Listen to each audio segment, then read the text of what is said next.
माय बाप हो, माय बाप हो, बापाचं प्रेम वेगळं असतं रे. पहिला प्रश्न केला, बाबा कुठं आहे? आई आई बाबांची तब्येत बरी आहे ना? आई मला कळतंय का तुझा स्वभाव तरकट आहे, पण माझ्या बापाला कधी टाकून बोलू नकोस ग. खूप केलं ग आई बाबांनी तुझ्या करता, खूप केलं ग बाबांनी आपल्या प्रपंच करता. पण आई, ज्या भावांना दररोज टायमिंगला गोळ्या देणारी ही लेक नाही का आता तिथं. आई माझ्या बापाला नीट सांभाळ ग. बाबांना टायमिंगला गोळ्या दे बरं, बाबांना व्यवस्थित टायमिंगला जेवायला दे बरं. हे सांगणारी लेक आहे रे. म्हणून मी सांगितलं मगाशी, बाप म्हणजे मुलीचं काळीज आहे, मुलगी म्हणजे बापाचं काळीज आहे गड्या हो. लेकी हो, करा डोळे बंद नाटू आपल्या बापाचा चेहरा. ज्या दिवशी आमच्या घरातून बाप गेला ना, त्या दिवसापासून 200 रुपयाची नोट देणारा कोणी मला भेटलं नाही. दिवाळीच्या सणाला आमची लेक घरी आली, आणि दिवाळीच्या सणाला लेक घरी आली आणि माघारी परत माहेरी जाताना माझ्या बापानं काठी टेकत मला स्टँड वरती सोडायला यावं. स्टँड वरती सोडायला आलेला बाप खिशातून 200ची नोट काढतोय आणि ताईला सांगतोय, हे घे ताईडे, हे बघ दिवाळीच्या सणाला आलीस ग तू, पण मला कळतंय ग ताईडे, दाद्यानं चांगली नाही साडी घेतली तुझ्याकरता. हे ताईडे, ताईडे मला कळतंय का तुझ्याकरता दाद्यानं नाही चांगली साडी घेतली.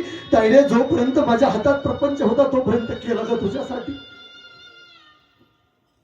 पण ताईडे माझ्या हातात काय नाही राहिलं ग आता. सगळं काही संपलं का ताईडे, हे घे 200 रुपये.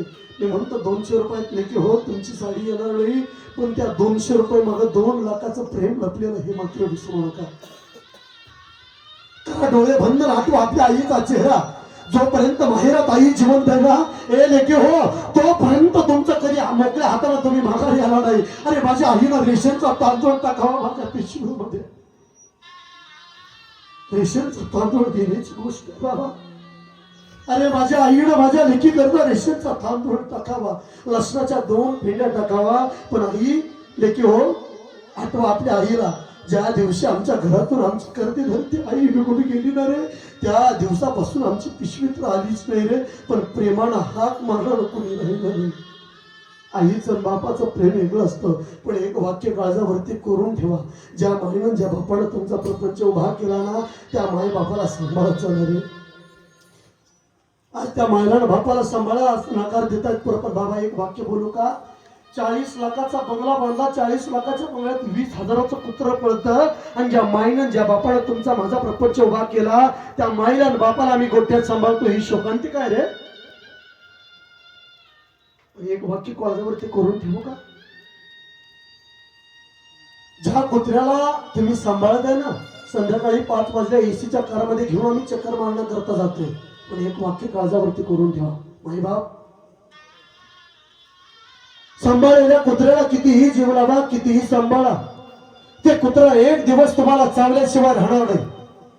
सांभाळलेल्या कुत्र्याला कितीही जीव लावा, कितीही सांभाळा, ते सांभाळलेला कुत्रा एक दिवस तुम्हाला चावल्याशिवाय राहणार नाही. खालच्या पातळीला येऊन म्हणतो, माझ्या माई बापाला कुत्र्यासारखं सांभाळा, ते तुम्हाला आशीर्वाद दिल्याशिवाय राहणार नाही, आशीर्वाद दिल्याशिवाय राहणार नाही. माई बापाचा अंतःकरण घड्या हो.